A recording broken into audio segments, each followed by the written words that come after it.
Tidak kau.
Cepat sudah, head dan cepat.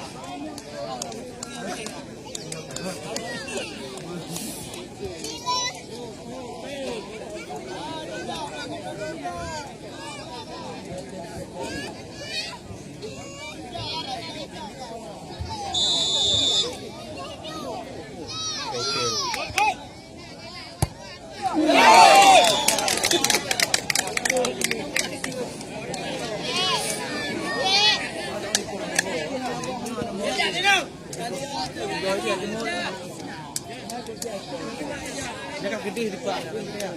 Allah, dia mulai dengar tu.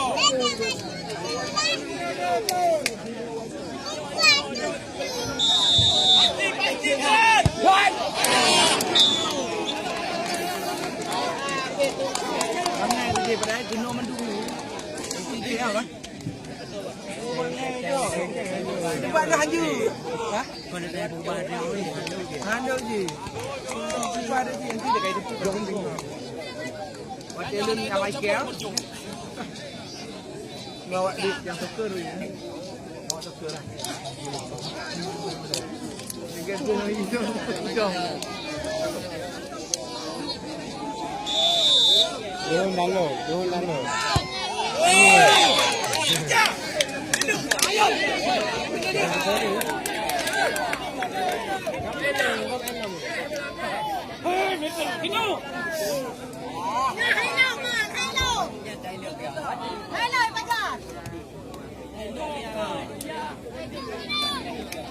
Bola dunia.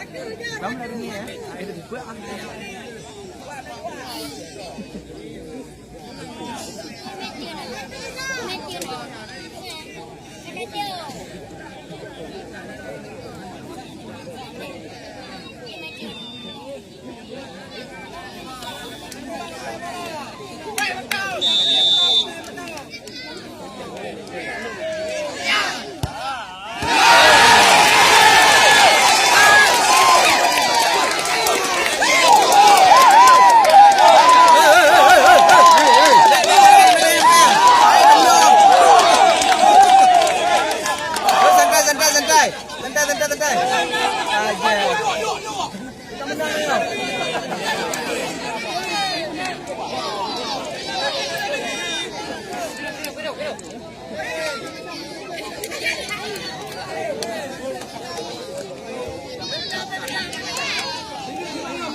sudah pertandingan antara tim dari Persiba Bangkit dan juga tim dari PSB. Di mana akhirnya PSB berhasil memenangkan pertandingan melalui sebuah adu penalti dengan skor akhir 5-4. Dan selamat kami ucapkan kepada tim PSB.